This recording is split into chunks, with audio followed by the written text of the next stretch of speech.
Namaste. Welcome to a new episode of Student Wellness. I'm Dr. Susan Koruthu, your life psychologist, mind wellness coach, author, and founder of Scepter Life Skills and Mind Fitness Center. I have been requested by many parents to do a video on career guidance. I'm a professional who work closely with teenagers and students and parents. I'm a licensed practitioner in the social care area, and my key areas are family, marriage, career, and learning, especially the teenage and student area, and behavior modification. And there are many key areas that I closely associate and work with. And one of the key area that I work closely with students and also professional is the career guidance and career counseling. So you may be thinking that what is the difference between career guidance and career counseling? Career guidance is provided for those who are entering into a career and into the world of career. And counseling is given people who are already there and who are facing problems to get out of that problem and manage themselves and get into their career growth again. Maybe they are stuck in their career and they wanted to move further. So we help them through career counseling. What happens in career guidance in most of the cases? I would say I have taken this as career guidance versus course or university guidance. Most of the people think or they mistake the course guidance or a university guidance for career guidance. That is not the case. Career guidance is more deep and more vast, and it has got a lot of areas to be covered, but one area that comes under career guidance is course guidance or university guidance. Course guidance or university guidance, any person can give you. They can tell you that these are the courses available, you have to write this exam, that exam, and to get an admission you need to have this particular mark or grade. And then there are so many universities which offers this combination of courses, that combination of courses, and you are eligible, you are not eligible. If you want to be eligible, you need to reach this level. So like that, they will provide you all the informations, and then they help you to fill out all the forms, all the requirements, and they do everything, and they help you to get into that particular university. That is mostly the course guidance and university guidance people do. And there are so many agencies here working in that area which gives you those kind of guidances. But career guidance for a person is entirely defining his life, because career defines you. Career is what you are. You are known for your career.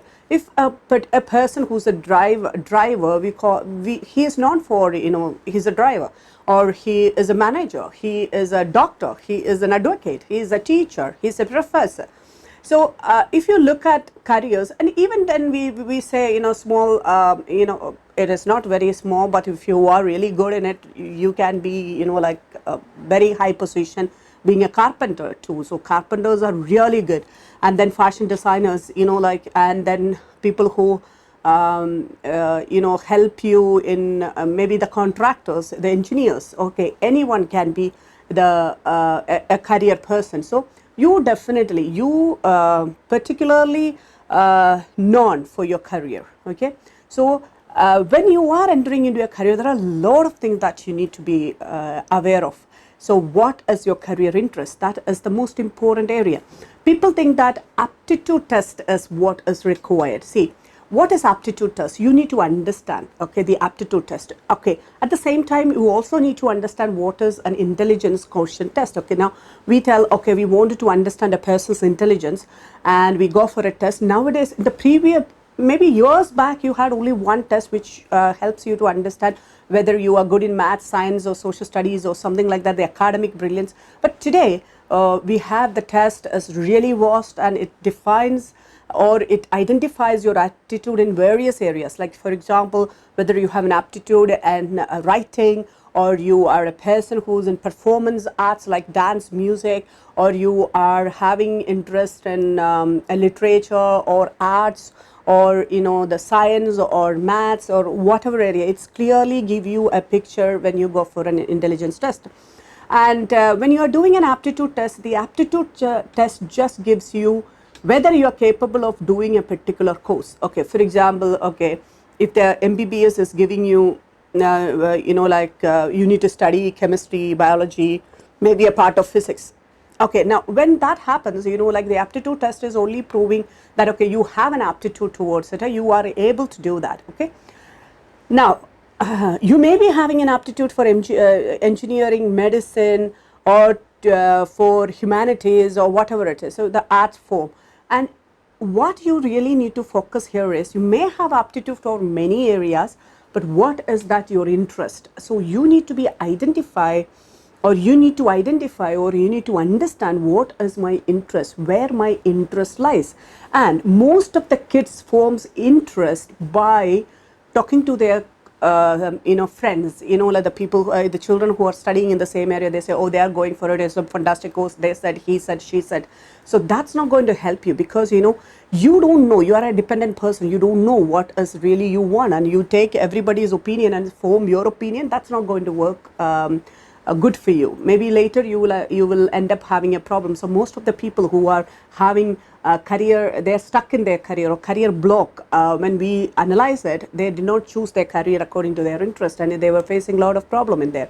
So when we are looking at career, you need to understand how the career works, the entire nature of the career, the behavior of the career. And different careers has got different behaviors, and the nature, the credibility, the growth level, or how far you can grow, and where it is a very limited level of growth, or it can be an endless, limitless growth opportunities.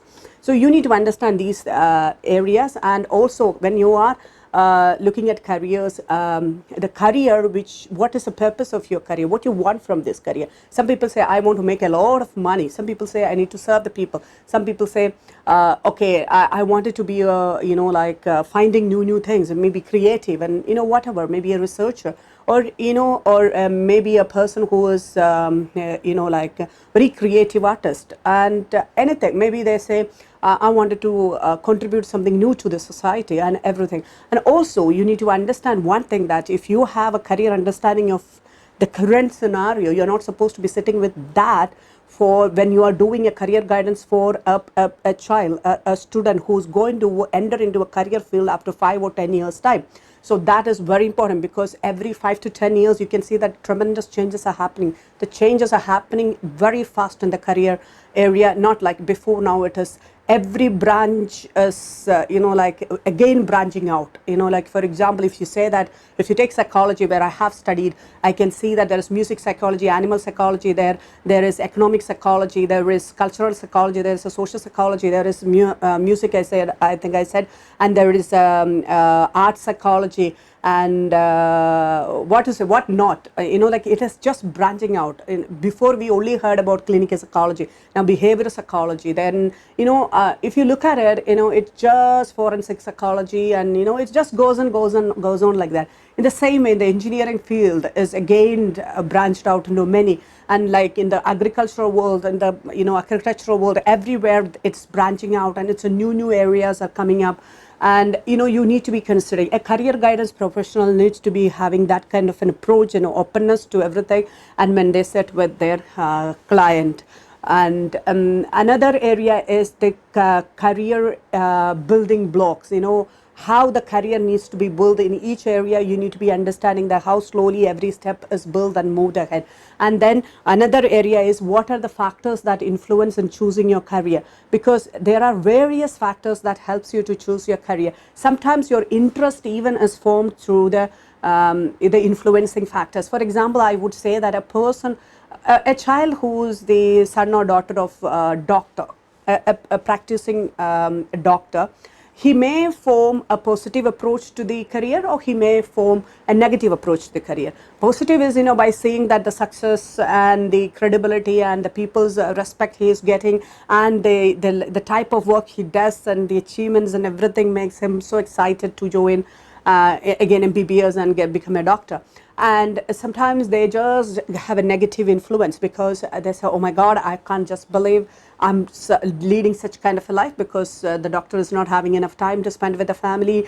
His recreation is affected. He's all the time working. He's on his toes and continuously helping people to cure their problems and being with them, and very some people, it is a very dry kind of a lifestyle. So the child can influence by that type of life, and then they may go against that particular profession. But we need to understand what influences that decision, and if that decision is not a logical one, an emotional one, we need to again go and check it and give him the right kind of an approach to form his career. So career guidance is a very in-depth subject which is not limiting to just choosing some subjects and choosing some university. Also, then you need to understand what are the career values you possess.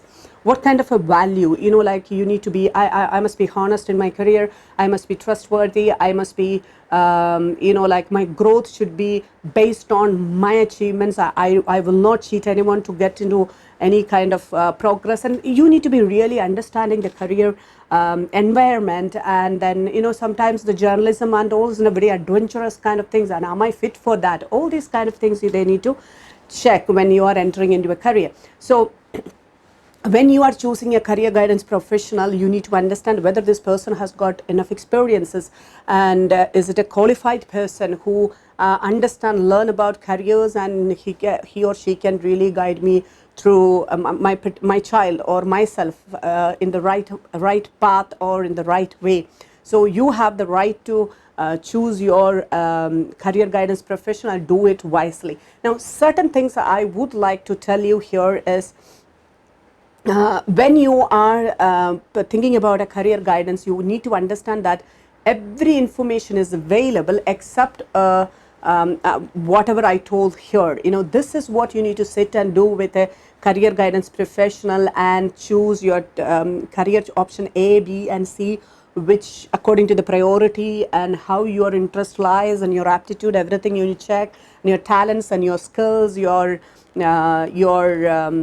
understanding or your influences, everything you need to check, and you need to plan these options. And the courses and the universities are available on the internet. You don't require anyone to guide you through that. It is because we are lazy. Most of the people are lazy to go through, and it is difficult to find. What I do with my children who comes for career guidance, I ask them to search right to the universities, find out what all things they require, and comparison must be done by the student, not by anyone else. And they say, oh ma'am, I think this has got this has got this is how things are working there. So I'll say it is not just the career, what is the additional things that they are getting from that particular university to build themselves to be the best career or best professional in that particular career.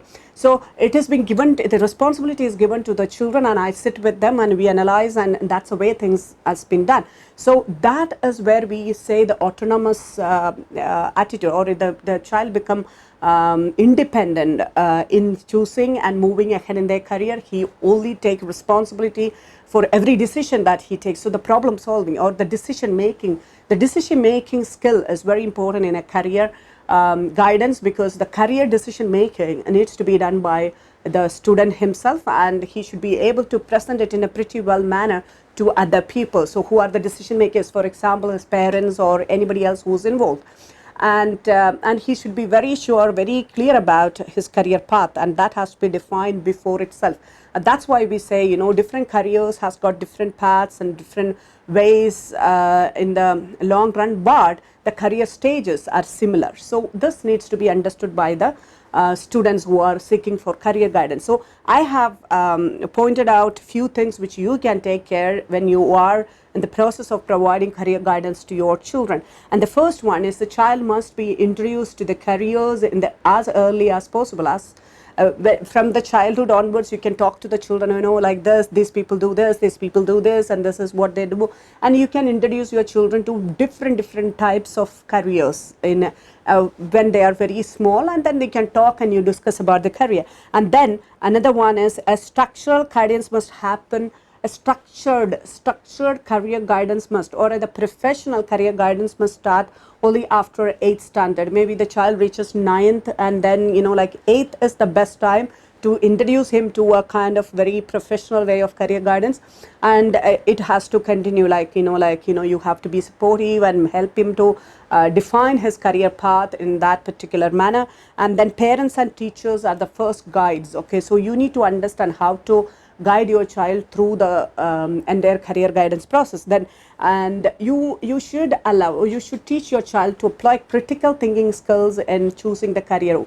Why I say yes to this, and what are the reason? Why I say no to this? What are the reason? This career I like because of XYZ reason. This career I don't like because of XYZ reason. So you need to be having a kind of an arguments on various careers put in a kind of a critical manner, where there should the argument every time should be valid and true. So the next one is career interest must be give importance over the aptitude.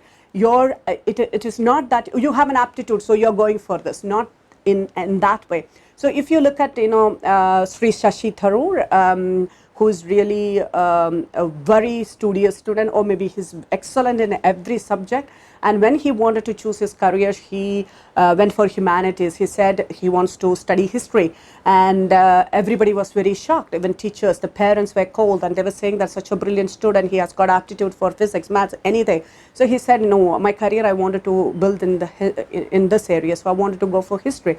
So that is where he was very keen, very clear about his view, his path, or the way how he wanted to progress in his career in that particular area, and he reached that level. And then that is why I say you have to give importance for interest and passion over aptitude. The career SWOT analysis must be done. Every child, every student should be able to do a career-based SWOT analysis.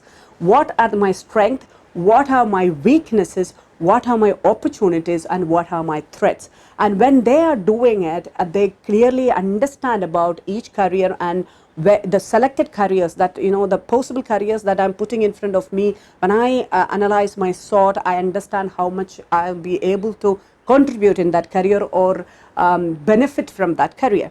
Then another thing is, you should be a devil's advocate. That means you're not supposed to be talking only about good things. Okay, if you study there, you can study in America, you can study in UK, you can do this, you can do that, that's going to get blah blah blah, so many beautiful, so many positive things. You should be a devil's advocate who's saying that what if it can have this problem, that can have that problem, this will create this way, that will create this particular issue. So you need to be having that also should be analyzed. It's not just a positive, it's a negative as well. Then the career strategic plan, it's clearly important. It should be very clear from the beginning when the child starts a career guidance, or he just thinks about his career. He needs to have a strategy. The strategy also needs to include every resources. That means the money. My parents has got this much money, and how I should be defining my strategy. So most of the kids are really forcing the parents to spend a lot of money that is not required. So if they can get a scholarship, the children should focus on that. You get this much mark, if I score this exam I pass, I can get some scholarship, then I can study. I don't have to be a burden on my parents, and they need to study. All these things should come in the strategic management, the strategic the career strategy plan. It needs to be there. And when they are considering the universities, you are not supposed to be, now it is a trend that you only consider the universities outside India or outside other parts of the country. They need to do something in US, something in UK, something in Hong Kong. You have you focus on doing something in a foreign country. Why do you do so? If you are capable, you are interested in a career, you know how to develop yourself in that career. I'm not against going and studying there, but I would say that it is after degree level, maybe a master's or beyond level, it is going to be really good. But your foundation, the basic level, that means the bachelor's level, can be done in any universities, which is fine, any good universities, I would say. And the topmost universities are based in India, most of the world. The children who don't get, or the students who don't get admission there, they go to search for another foreign countries for universities. So you need to understand that our IITs are the best in the world. You cannot match that particular university with any other universities. So then my students, when I sit with them, I really ask, like the comparison study has to be done. I said, why do you choose this?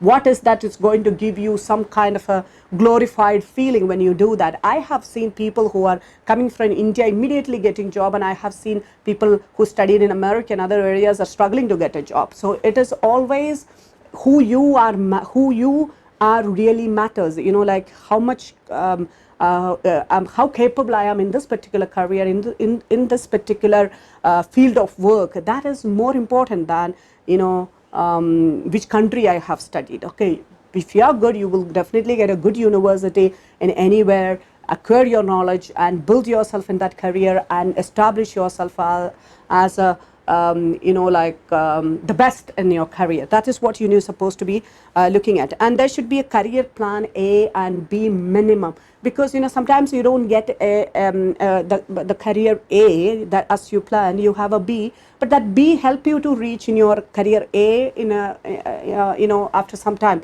So you can even connect it in that way. So when you look at the career stages, you can see that just there is a kind of a career stagnation point comes, and then you will be realigning your career and everything.